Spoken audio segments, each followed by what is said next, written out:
Welcome to Margin Notes from the Central Church of Christ in Paducah, Kentucky. As you can see on your screens, this video is going to cover Numbers chapters 9 through 14.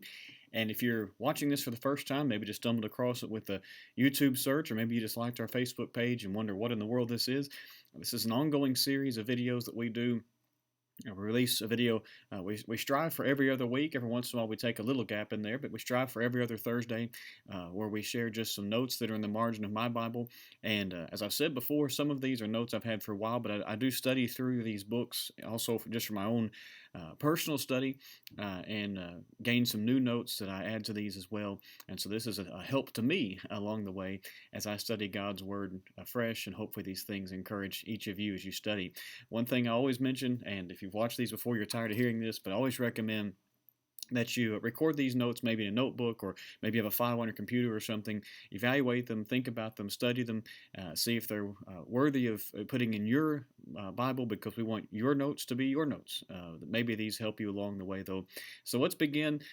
Even though this is a fairly brief section of Scripture for our videos, just 5 chapters, 6 chapters, we have several notes to go through, and so we hope we can do these efficiently and explain each one to some degree. So the first will come from Numbers chapter 9, where Aaron is giving an offering and where God accepts that offering. And the verse begins with the phrase, I just rather have my Bible open to look at Leviticus instead of Numbers. I was going, that's not what Numbers 9:3 says. I get really confused. Here we go. This is in Passover, is in Numbers chapter 9. On the 14th day of this month at twilight, you shall keep it its appointed time, according to all its statutes and all its rules, you shall keep it. Now, one reason I have this note is because, of course, Jesus later would be crucified leading up to Passover, as in connection with that.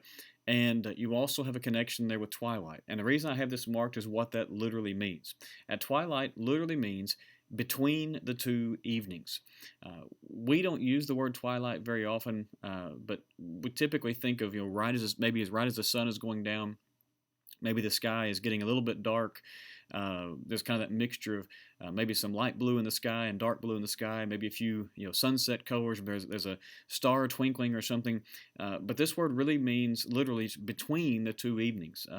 Typically, you might think of it as afternoon of one day. Maybe not necessarily when the sun is setting or when the stars are starting to shine, but and that helps us to remember when Jesus was crucified at twilight, that is between the two evenings, would be very fitting there. Middle of the afternoon, 3 o'clock in the afternoon would be between two evenings. And so that makes that connection a little bit clearer. It's helpful here in Numbers chapter 9, not Leviticus chapter 9, but also with that connection to the New Testament when Jesus was crucified.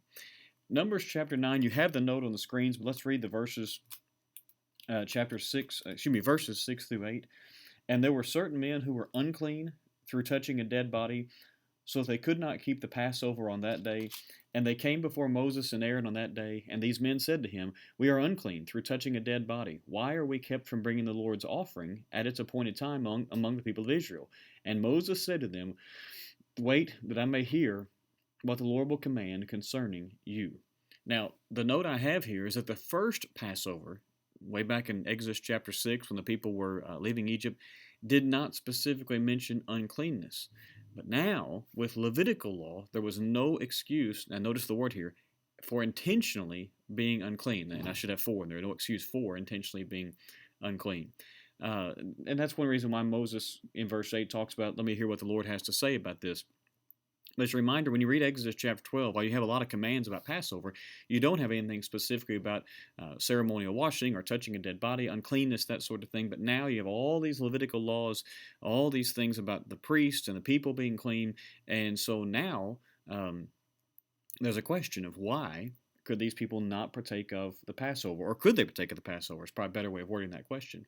And it's because you have all of these laws dealing with cleanness, ceremonial cleanness and ceremonial uncleanness between Exodus 12 and now this Passover recorded in Numbers chapter 9. All right, Numbers chapter 17. This is actually the note. This is not the verse. We mentioned when we introduced Numbers that if you are familiar with the song Guide Me, O Thou Great Jehovah, it kind of summarizes the book of Numbers. Well, Numbers 9:17 says, and whenever the cloud lifted from over the tent, after that the people of Israel set out, and in the place where the cloud settled down, there the people of Israel camped. And so out in the margin of my Bible, just to remind myself of that song, I have that lyric from that song: "Let the fiery, cloudy pillar lead me all my journeys through." So, just kind of almost cute note in some ways, but it reminds us of that beautiful, grand old hymn, "Guide me, O Thou great Jehovah." All right, Numbers chapter 10. You have a section here that deals with trumpets that were to be made and blown. But in this section, which runs for 10 verses, God does not only tell Moses to have these made, he also gives the uses or the purposes, and you can choose either one of those words. That's why I've got the slash in between them there. And so intertwined with the command to make these trumpets to sound among the people are the reasons they are given. This is going to be a long slide. You may want to pause the video or take a picture or something, except that it cut off the very very bottom of it. But there are the 5 uses or purposes of the silver trumpets, along with the verses, all of them in this section, all the way from verse 1 through verse 10. So purpose number 1 was to summon or to call the congregation. That's found in verse 2. To signal encamped Israelites to set out. In other words, when it's time to move the camp, the silver trumpets were sounded. That's found 3 times, verse 2, verse 5, verse 6. There was a specific call to not to just to summon the congregation, but to assemble the leaders of the congregation, verse 4. There was a call to sound the alarm for war, verse 9, and then to celebrate feasts dedicated to God, verse 10. Now, that may be of no real interest to you, but it does tell us a couple of things. One is, it fits very well with Numbers because you have this orderliness to things. But also, it tells us that there were different sounds these trumpets made, or different cadences is probably a better word. Cadences or rhythms that were played. You're not going to have the same sound or the same cadence to do 2 or 3 or 4 of these things. So we have no idea if it was one long blast for one, 5 short blasts for another. We don't know, but it just reminds us of the orderliness and of that thing of God using this particular way to call different people, and we see that in various cultures even today, where a sound is used, but a different ways of producing that sound are used to do different things with people, and that's found all the way here. So just kind of a unique note, and again, that's a long note. I'm going to move on, but feel free to pause the video or take a picture or something. Just remember that very bottom thing says verse 10. I don't know why it cut off. Numbers 10, verse 9. This is the middle of that section, near the end of that section, dealing with silver trumpets. And when you go to war in your land against the adversary who oppresses you, then you shall sound an alarm with the trumpets, that you may be remembered before the Lord your God, and you shall be saved from your enemies. So the note that I have there is that this only indicates defensive war. Now, you may choose a different phrase than defensive war, but I hope you mean when I say that.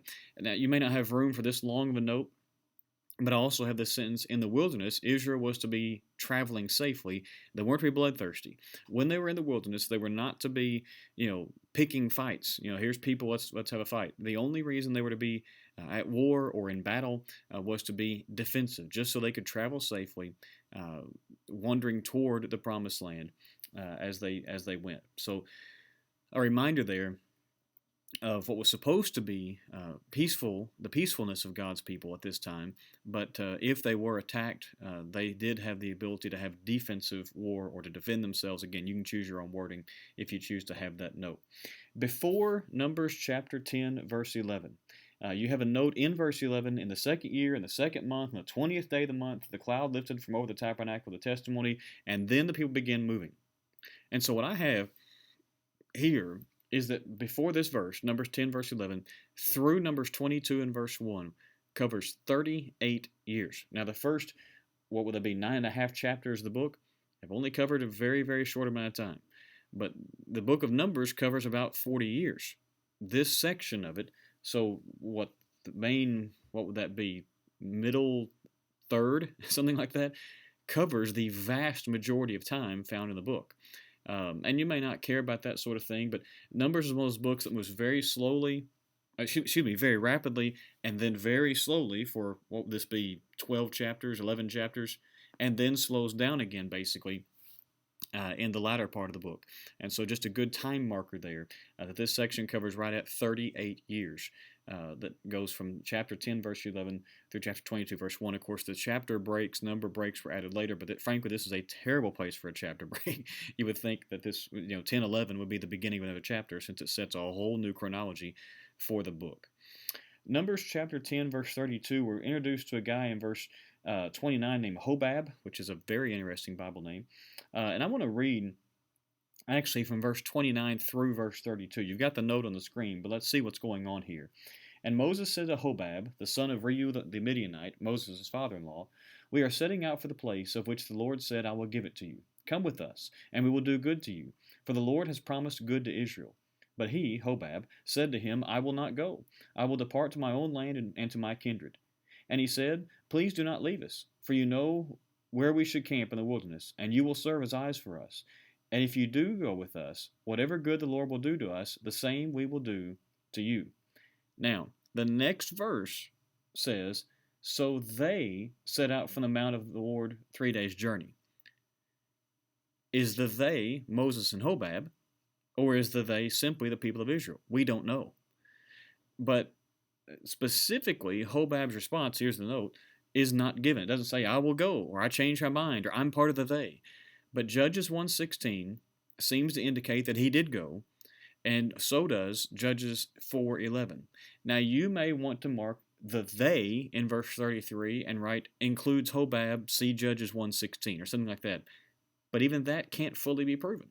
And so it seems that you have here a place where the they probably represents the people of Israel, including Hobab, but we need other places in the Bible to indicate that for us, to make that clearer to us that he really did go with the people when given this, I guess you'd say, this second invitation by Moses, that God would bless him and do those sorts of things. Numbers chapter 11, verse 1, great section about a difficult subject, about complaining. "And the people complained in the hearing of the Lord about their misfortunes, and when the Lord heard it, his anger was kindled, and the fire of the Lord burned among them and consumed some outlying parts of the camp." Now, if you read and study from the New American Standard Bible, you will not need this note, because that translation translates this much more literally than just the word complained. Because what I have is that it literally means they became like those who complain. Now, that may be obvious. You complain, you become like complainers. But it's just interesting that that undergirds that this was something that was almost learned. They became like those who complain. They hadn't been that way yet, and now this is the way they're becoming, or the way they have become at this point in time. And that can be an interesting study in and of itself, how that flows into this text in Numbers chapter 11.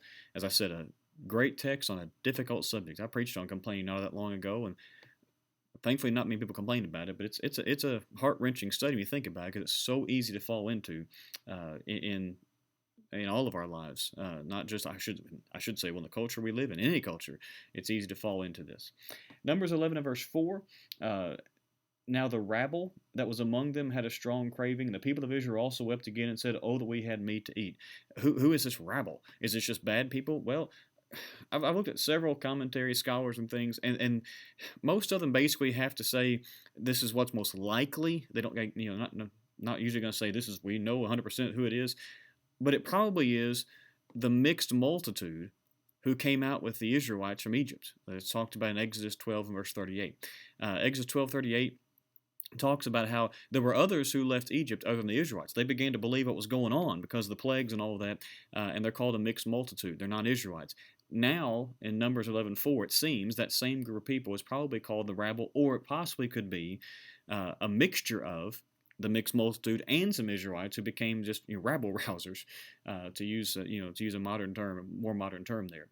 But it seems that that's probably at least where that group started, and it may still have been basically exclusively those non-Israelites who were traveling with the Israelites out of Egypt and now leaving Mount Sinai. Numbers chapter 11 and verse 14. We're going to mention something from verse 12 in a moment, not a different note, but it's going to be a part of this one. The verse simply reads, "I am not able to carry all this people alone. The burden is too heavy for me." This is Moses speaking, by the way. That word carry, though, is interesting because it reinforces imagery he had just used a couple of verses earlier of a nursing mother. In verse 12 of that chapter, Again, Moses speaking says, "Did I conceive all this people? Did I give them birth? That you should say to me, carry them in your bosom, as a nurse carries a nursing child, to the land that you swore to give their fathers."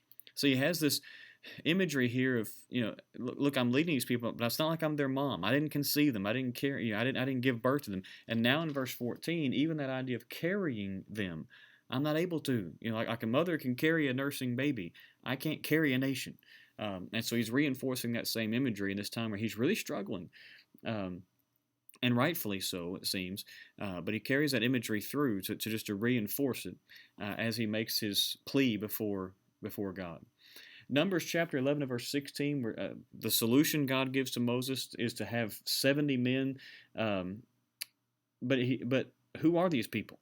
Well, what I have is that since Moses had already delegated the judicial work, remember his father-in-law Jethro comes and says, "Hey, what you're doing is not good. You have people over thousands, people over hundreds, people over tens. You let them take care of the decision making, the judicial side of things." Easy for me to say.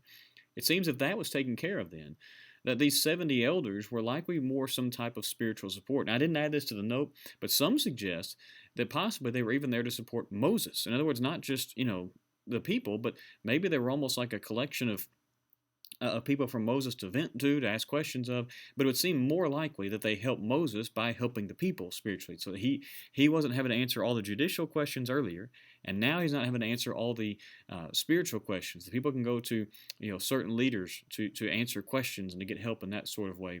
So this was probably not judicial or decision making. This was probably a group meant for more spiritual support to help Moses, but also obviously to help the people. Numbers chapter 11, verses, I told you we had several notes for a short section of Scripture. Verse 31 and 32. Then a wind from the Lord sprang up, and it brought quail from the sea, and let them fall beside the camp, about a day's journey on this side, and a day's journey on the other side, around the camp, and about 2 cubits above the ground.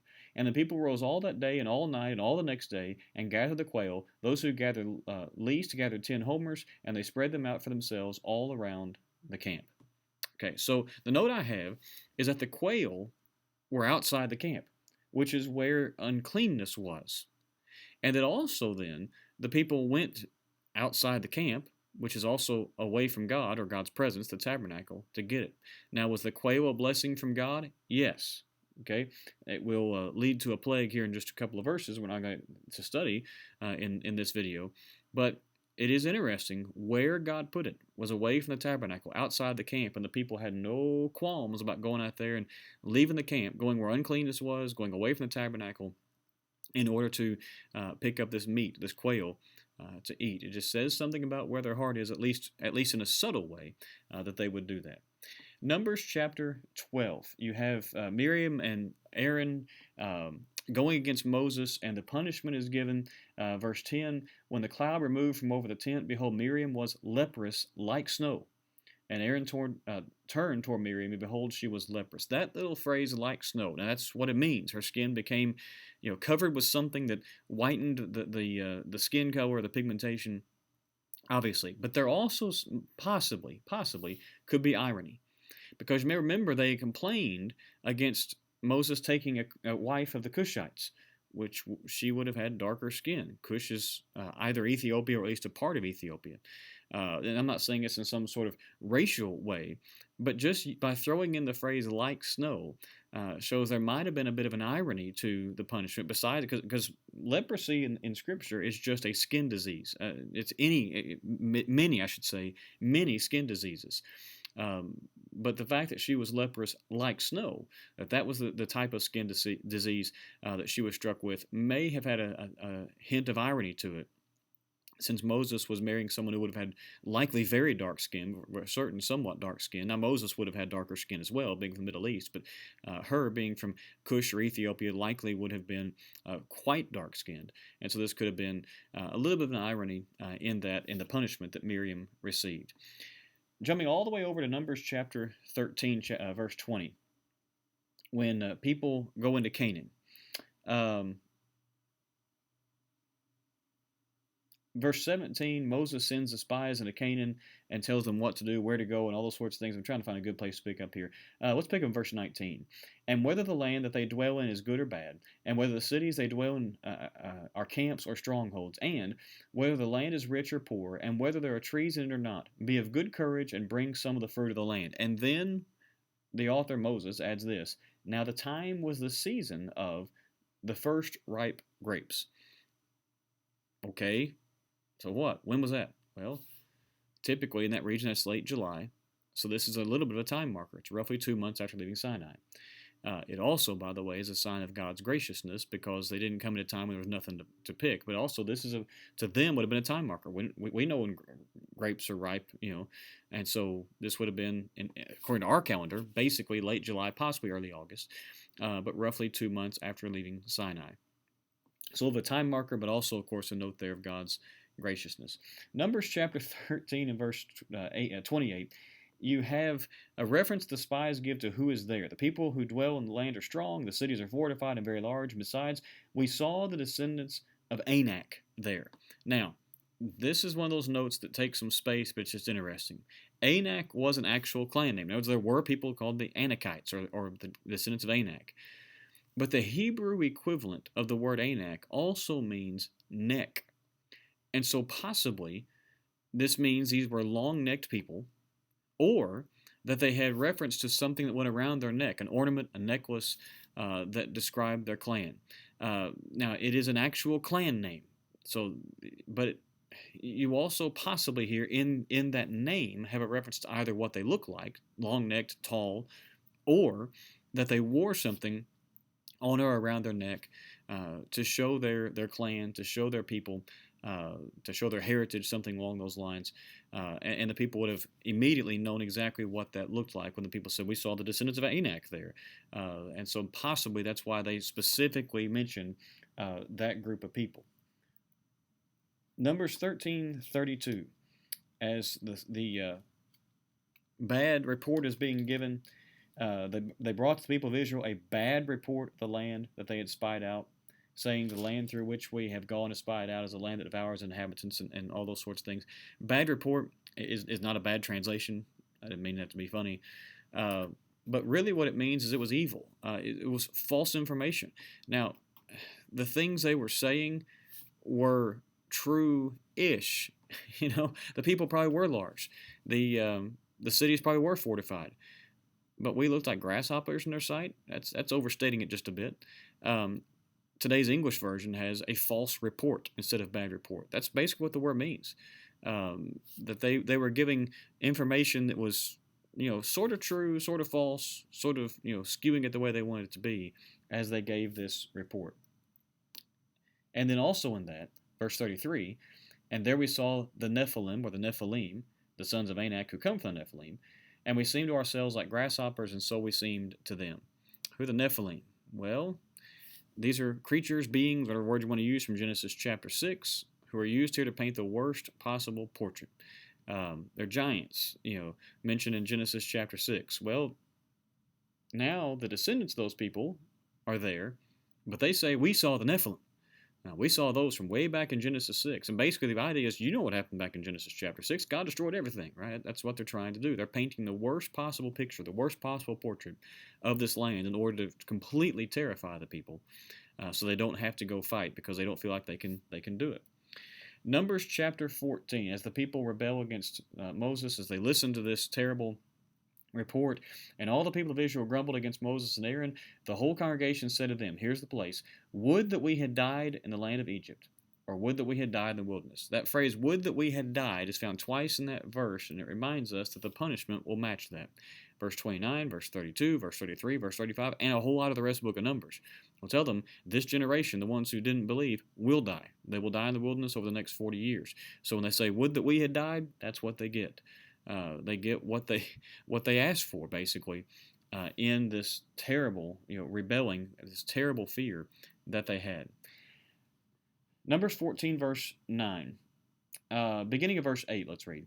If the Lord delights in us, he will bring us into this land and give it to us, a land that flows with milk and honey.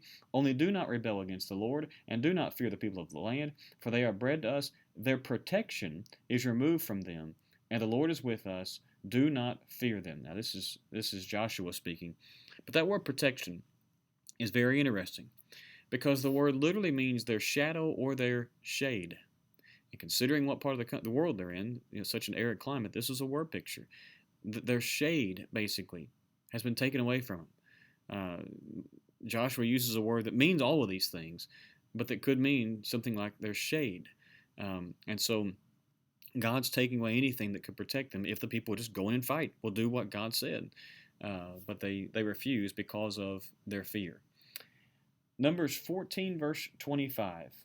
Now, since the Amalekites and the Canaanites dwell in the valleys, turn tomorrow and set out for the wilderness by the way to the Red Sea. Why is that such a big deal? Well, the verse tells us don't go this one way because these people are there. But why does he tell them to go this other way? By the way to the Red Sea. Their punishment fits their crime. They had started by saying, would that we go back to Egypt. And the first steps they take in the wilderness wandering is in that direction. God sends them back not to Egypt, but toward Egypt, because that's where they said they wanted to go. And so he begins their punishment by, yes, keeping them from danger in one direction, but by sending them in a specific direction to remind them of what they basically had asked for as they went along. So we hope these notes have encouraged you. Numbers chapters 9 through 14. Hope these help you. We had a lot of notes this time.